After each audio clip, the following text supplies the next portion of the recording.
Pwrpas y profiad 360 hwn yw eich helpu chi i ddod yn gyfarwydd ar Uned Rhiwmatoleg yn Ysbyty Castell-nedd Port Talbot. Bydd yn rhoi gwybod i chi beth yw disgwyl pan fyddwch yn ymweld â'r uned. Croeso i Ysbyty Castell-nedd Port Talbot. Fel y gwelwch chi, rydyn ni yn maes parcio ymlaen yr ysbyty ar hyn o bryd. Fe allwch chi barcio yma pan fyddwch yn cyrraedd yr ysbyty. Ewch i'r brif fynedfa'r ysbyty. I fynd i'r Uned Rhiwmatoleg o fan hyn, bydd angen i chi ddilyn y saeth las ar y llwybr. Rydych chi nawr wedi cyrraedd yr uned. Mae yma ardal aros hefyd. Pan fyddwch yn cyrraedd, rowch eich enw yn yr orsaf nersio y dderbynfa. Bydd nyrs yn dod i gwrdd â chi ac yn tywys i'r gadair lle byddwch chi'n cael eich driniaeth. Byddwch yn cael gwybod am yr holl ymyriadau a bydd nyrs yn esbonio eich triniaeth i chi cyn ac yn ystod eich cyfnod yn yr adran. Ar gyfer pob triniaeth, arllwysiad neu bigiad, bydd cyfres o arsylwadau sylfaenol yn cael eu cymryd gan gynnwys eich pwysedd gwaed, eich pwls, eich cyfradd anadlu a faint o ocsigen sydd yn eich gwaed.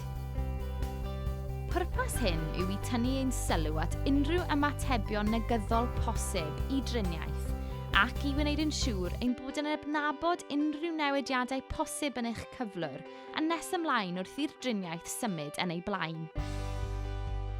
Cyn pob meddyginiaeth, bydd rhestr wirio cyn y driniaeth yn cael ei llenwi hefyd mwyn gwneud yn siŵr nad oes unrhyw ymatebion negyddol i therapi.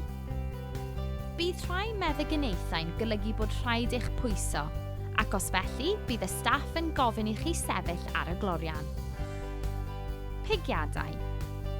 Ar gyfer pob triniaeth sy'n cynnwys pigiad i mewn i'r croen, bydd y sgriniau'n cael eu tynnu i roi preifatrwydd i chi, a bydd y pigiad yn cael ei wneud ar ran uchaf eich braich, eich abdomen, neu rhan uchaf eich coes.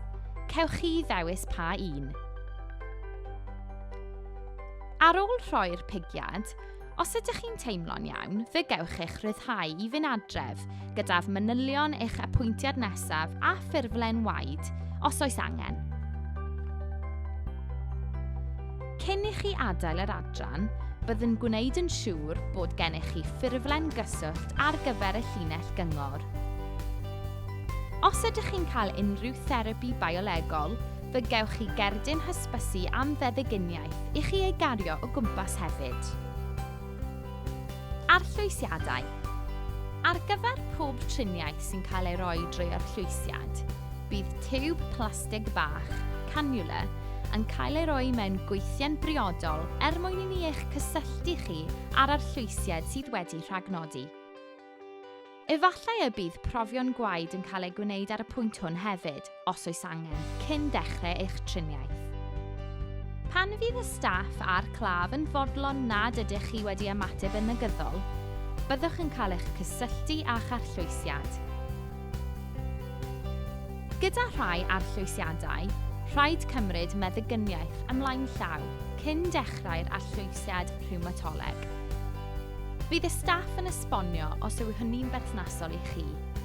Mae'n bwysig iawn eich bod yn rhoi gwybod i'r staff am unrhyw boen, llosgi, chwyddo neu gochni yn y man mae'r caniwl yn cael ei rhoi, a hynny ar unrhyw adeg yn ystod eich triniaeth, oherwydd gallai hynny fod yn arwydd bod angen ei ail-leoli. Wrth ystod eich arllwysiad, bydd y staff yn eich monitro'n rheolaidd ac yn gwirio eich pwysedd gwaed a'ch pwls, a bydden nhw ar law ar gyfer unrhyw gwestiynau neu ymholiadau ar unrhyw adeg.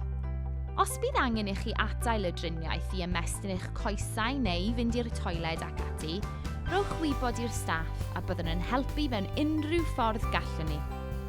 Pan fyddwch yn barod i gael eich ryddhau i fynd adref, bydd y caniwl yn cael ei dynnu a gorchudd yn cael ei roi. Bydd modd tynnu hwn rhyw awr yn ddiweddarach. Fel rheol, byddwch yn cael manylion eich apwyntiad nesaf cyn mynd adref, yn ogystal ag unrhyw ffurflenni gwaed ac ati ar gyfer profion gwaed a allai fod yn ofynnol cyn eich triniad nesaf. Cyn i chi adael yr adran, byddai'n gwneud yn siŵr bod gennych chi ffurflen gyswllt ar gyfer y llinell gyngor. Os ydych chi'n cael unrhyw therapi biolegol, fe gewch chi gerdyn hysbysu am feddyginiaeth i chi ei gario o gwmpas hefyd. Diolch am wylio.